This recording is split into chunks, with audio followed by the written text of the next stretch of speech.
বিশ্ব মুক্ত গণমাধ্যম দিবস ২০২৬ উপলক্ষে চট্টগ্রামের পেশাদার সাংবাদিকদের সংগঠন চট্টগ্রাম রিপোর্টার্স অ্যাসোসিয়েশন সিআরএ এর উদ্যোগে এক আলোচনা সভা অনুষ্ঠিত হয়েছে।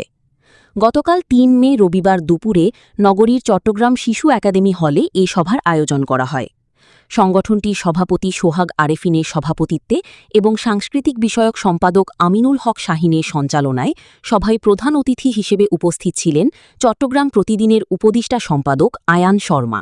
বিশেষ অতিথি হিসেবে বক্তব্য রাখেন সিআরএর সাধারণ সম্পাদক নুরুল আমিন খোকন এবং সাংবাদিক উন্নয়ন পরিষদের কেন্দ্রীয় সহসভাপতি শহীদুল ইসলাম। আলোচনা সভায় বক্তারা গণমাধ্যমের স্বাধীনতা, পেশাগত নিরাপত্তা এবং দায়িত্বশীল সাংবাদিকতার গুরুত্ব তুলে ধরেন। তারা বলেন, একটি গণতান্ত্রিক সমাজে স্বাধীন ও নিরপেক্ষ গণমাধ্যম অত্যন্ত গুরুত্বপূর্ণ ভূমিকা পালন করে। একই সঙ্গে সাংবাদিকদের নিরাপদ কর্মপরিবেশ নিশ্চিত করা এবং সত্য প্রকাশে বাধা দূর করার ওপর গুরুত্বারোপ করেন বক্তারা।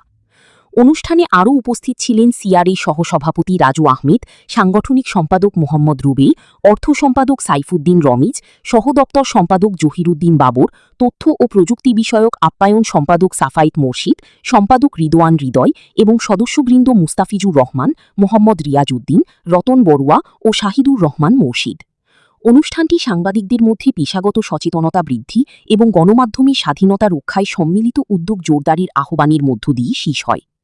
ইউনূস সরকারের শাসনামলে ১ বছরে ৪৯৬ জন সাংবাদিক নির্যাতনের শিকার হয়েছে। এগুলোর কোনো বিচার হয়েছে? এগুলোর কোনো বিচার আমরা দেখছি? কিভাবে দেখবো? আমরা সাগররুনি হত্যার বিচারে দেখি নেই, আজকে ১৮ বছরের মতো হয়ে গেল।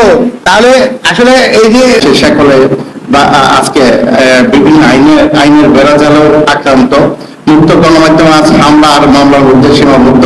মুক্ত গণমাধ্যম আজকে সাংবাদিকদের আহত আর নিহতের মধ্যে সীমাবদ্ধ। এটাই হচ্ছে আমাদের বাংলাদেশের মুক্ত গণমাধ্যম দিবসের একটা নজির এবং বাস্তব চিত্র।